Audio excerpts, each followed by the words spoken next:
So here are the questions that you brought to me. First one, how did I hear about parkour, and why did I start? I heard about parkour through Ripley's Believe It or Not video segment on the Yamakasi.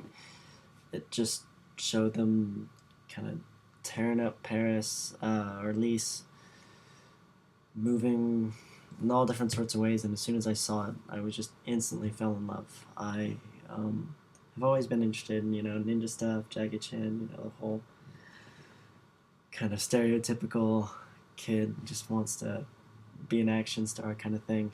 And I saw these guys moving and instantly knew that that's just something I had to do. And so I started. How long have I been practicing parkour?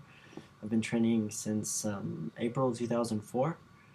That's kind of when I say I started. I saw the Ripley's Believe It or Not thing a couple years before that, but really kind of played around with parkour very intermittently, kind of between that place and then 2004 is when I really started taking it seriously.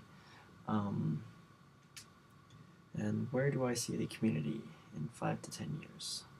As far as where I see the community in 5 to 10 years, I would say it's going to vary. As far as locally, I hope to be pushing things here in San Antonio as much as I can. I'd love to have regular classes in schools and outdoor classes and everything kind of going on. I'd love to have a really strong presence here in San Antonio and have it be accepted pretty widely.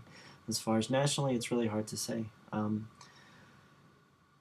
It's still being seen kind of as an extreme sport, less like a discipline, and there is starting to be a lot more widespread knowledge of it though, so that's a very good thing. I'm hoping to see it be more accepted, to have it be seen in gyms and classes and have more parkour gyms popping up, and hope it sees more wide acceptance for the benefits that it really has. And love to see some parks popping up here in the U.S. over the next couple of years. I know a lot have been in the works, and I'm not sure if any have come to fruition yet, but that would be an awesome thing to be seen, as well as insurance companies starting to really accept it and make plans for it, so that other gymnastics facilities and people interested in running classes will have more accessible avenues for that, because right now it's been a little tough sometimes.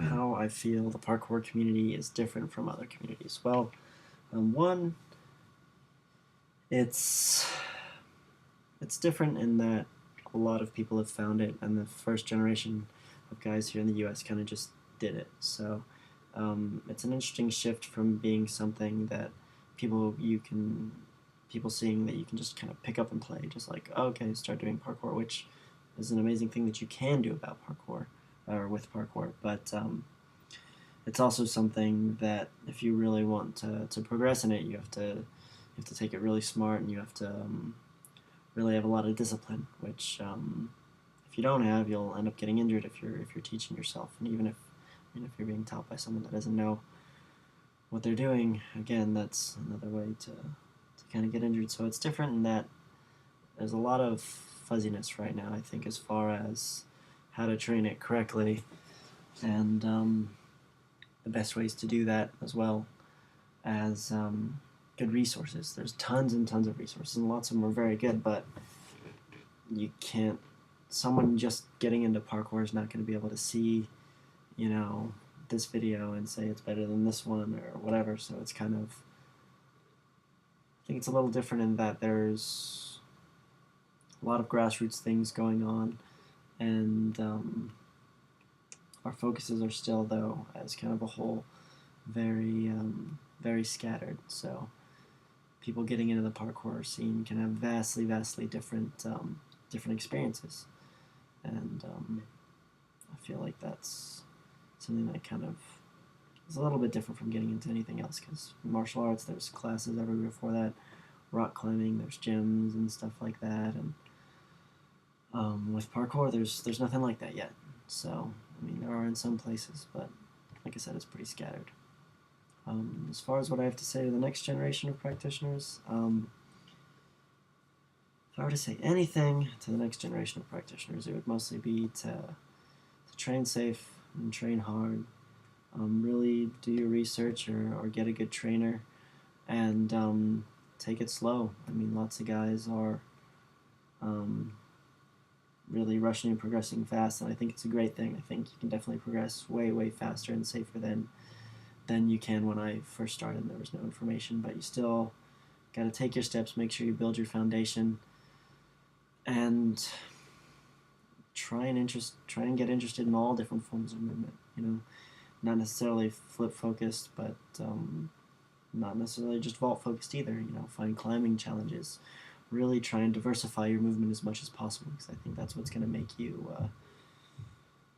as whole an athlete as possible. In addition to that, just make sure you keep seeking out challenges. You know, you find something you're good at, yeah, it's great, push that for sure, but keep finding challenges and keep challenging yourself in as many varied ways as you can, because I think that's really what's going to make you into a whole athlete and give you a good life. So train smart and push yourself and vary your movement. That's parkour's really about moving, not just movement. So it's cool, you know, that you got that Rudy, or you're getting the, you know, your round off back handspring double or whatever it is. You know, that's awesome. But don't let yourself fall into, okay, these are the kind of movements that I work, because I feel like the more diverse your skill set is, just the more fun it is. The more things you have to work, the more things you have to progress, and it's really good. So just keep challenging yourselves, guys, in as many ways as you can. My name's Jereme Sanders, by the way. That might be something that you guys should have heard in the beginning. But anyway, hope that answers your questions, Brandon, and see you later.